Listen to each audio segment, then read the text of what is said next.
दशा माता की तीसरी कथा। एक साहूकार के 5 बेटे, उनकी 5 बहुएं, वह एक लड़की थी। लड़की का विवाह हो चुका था, किंतु द्विरागम मुकलावा विदाई नहीं होने की वजह से लड़की माता पिता के घर में रही थी। एक दिन साहूकारीन व बहुओं ने दशा माता के डोरे लिए। उसी समय उन्होंने ननद बाई का डोरा भी लिया। लड़की ने दशा माता का डोरा तो ले लिया, परंतु पूजन के पहले ही उसके ससुराल से उसका पति उसे लेने आ गया। माता ने विधि पूर्वक उसकी विदाई की तथा पालकी में पूजा का सारा सामान रख दिया। जब वह अपने घर पहुंची तब वहां घर के आंगन में गलीचा बिछ गया। उसी पर वह जाकर बैठ गई। पास पड़ोस की स्त्रियां नई बहू को देखने आई सभी उसकी सुंदरता और गहनों कपड़ों की प्रशंसा करने लगी। इतने में किसी एक की नज़र उसके गले में पड़े डोरे पर पड़ी तो वह बोली, बहू की माँ बड़ी टोटका पसंद स्त्री है। सभी स्त्रियों ने डोरे के बारे में कुछ ना कुछ कह दिया। घर की सभी स्त्रियों ने भी उस डोरे की निंदा की। सुनते सुनते बहू का जी उब गया और उसने डोरे को तोड़कर जलती हुई भट्टी में डाल दिया। डोरे में आग लगते ही उनकी सारे घर में आग लग गई। धन धान्य सब जल गया। सब आदमी अपने अपने प्राण लेकर भागे। उस जलते घर में वही स्त्री पुरुष दोनों रह गए। सब सामान जल चुका था, अतः दोनों जने भी गांव छोड़कर चले गए। दोनों चलते चलते उस गांव में पहुंचे जहां की वह लड़की थी। उसने अपने पति से कहा कि जब तक कोई जीविका नहीं होती तब तक तुम बाहर झोंक कर पेट भरो, मैं भी कोई मजदूरी की टोह करती हूँ। पति बाहर झोंकने लगा और पत्नी एक कुएं की जगह पर जा बैठी। उस जगह लड़की की भाभियाँ भी पानी भरने आई। उसे वहाँ बैठी देखकर बोली है बहन, तुम किसी भले घर की मालूम होती हो, कैसे बेकार बैठी हो, कहो क्या काम की तलाश में हो। लड़की बोली हाँ।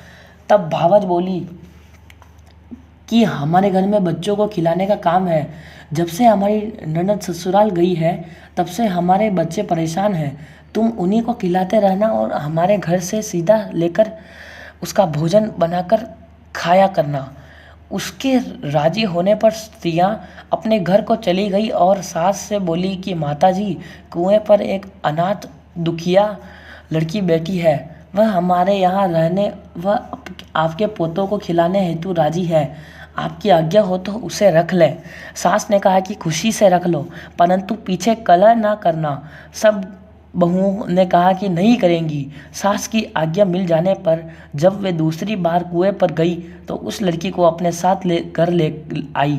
वह अपनी भावजों के बच्चों को खिलाती तथा खाना बना कर अपना जीवन निर्वाह करने लगी। देवियों से फिर दशा माता का डोरा लेने का समय आया। सास ने कहा कि जब यह घर में रहती है तो इसको क्यों बाहर किया जाए, इसे भी डोरा लेना चाहिए। तब सर्वसम्मति से दुखिनी ने भी दशा माता का डोरा ले लिया। 9 दिन तक कथा कहानी होती रही। व्रत पूजन यथाविधि हुआ। 10वें दिन साहूकार की 5 बहुएं व सास ने सिर से स्नान किया, घर में गोबर से चौका लगाया, चौका पूरा और पूजा की तैयारी करने लगी। तब दुखिनी भाभी से बोली कि मुझे फटा पुराना कपड़ा मिल जाए तो मैं भी स्नान कराऊं। तब बहुओं ने सास से पूछकर ननद बाई की पुरानी साड़ी उसे दे दी, जिसे लेकर दुखिनी ने सिर से स्नान किया, साड़ी पहनी और घर आई। यहाँ पूजा आरंभ हो गई थी। वह ज्यों ही पूजा के पास आकर बैठी तो एक भावज ने कहा, यह दुखिनी तो साक्षात ननद बाई है कि उनहार है। तब सास ने नाराज होकर कहा कि तुम लोग बड़ी चंचल हो, पूजा के समय तो चुप रहो, मुझे कथा कह लेने दो। बहुएं चुप हो गई। दुखिनी समेत सब बहुओं ने पूजा करके पारना किया। फिर सब इकट्ठी बैठकर एक दूसरा का सिर गूंथने लगी। एक ने दुखिनी से कहा कि आ तेरा सिर गूंथ दूँ। दुखिनी का सिर गूंथते हुए बोली कि जैसी गूंथ इसके सिर में है वैसी ही गूंथ हमारे ननद के सिर में थी। इस पर साहूकारन क्रुद्ध होकर बोली कि मेरी लड़की ससुराल में सुख भोग रही होगी, उसकी तुम इस दुखिनी से तुलना करती हो। सास ने बहू को दुत्कार तो दिया, लेकिन उसकी बात उसके मन में लग गई।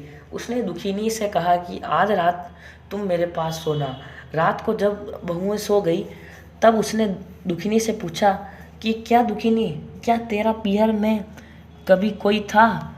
उसने जवाब दिया कि ऐसे ही 5 भाई 5 भौजाई, अपना आप जैसी माँ और पिताजी जैसे पिता थे। पुनः बुढ़िया ने पूछा कि फिर क्या हुआ? तब वह बोली कि मैंने पीहर में दशा माता का डोरा लिया था, उसका पूजन नहीं हो पाया कि ससुराल को विदा हो गई। वहाँ की स्त्रियों ने मेरे गले में डोरा देखकर हंसी उड़ानी शुरू कर दी। तब मैंने उस गंडे को आग में डाल दिया। उसी गंडे के साथ साथ सारा घर जलकर राख हो गया। सब लोग 3-13 हो गए। हम दोनों भागकर यहाँ चले आए। माता ने पूछा कि तेरा पति कहाँ है? दुखिनी ने कहा कि वह तो भड़भुजे के यहाँ बाहर झोंकने काम कर रहे हैं। साहूकारिनी अपनी लड़की को पहचान कर उसके गले से लगकर रोने लगी।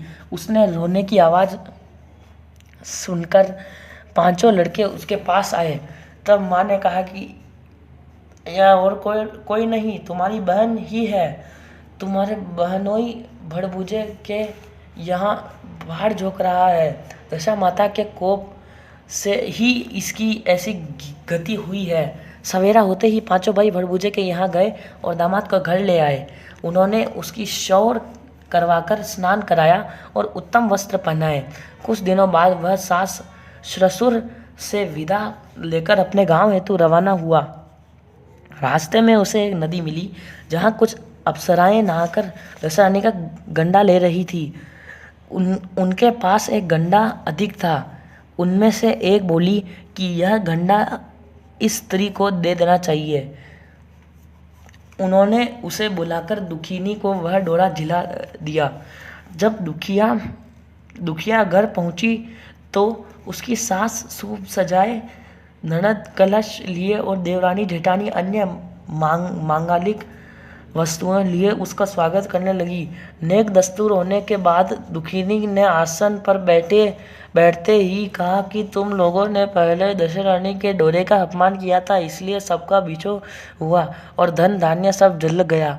अब की बार कोई मेरे गंडे की चर्चा नहीं करना। सब ने खुशी से उसकी बात मान ली। 9 दिन कथा कहानियाँ हुई। 10वें दिन विधि पूर्वक गंडे की पूजा हुई। 7 सुहागिनें न्योती गई। महावर आदि से श्रृंगार कराकर उनके आंचल भरे गए। इस प्रकार खुशी से दशा रानी का पूजन हुआ। है दशा रानी, जैसे दुखिया पर कृपा करी वैसे ही सब पर करना। जय हो दशा माता की जय।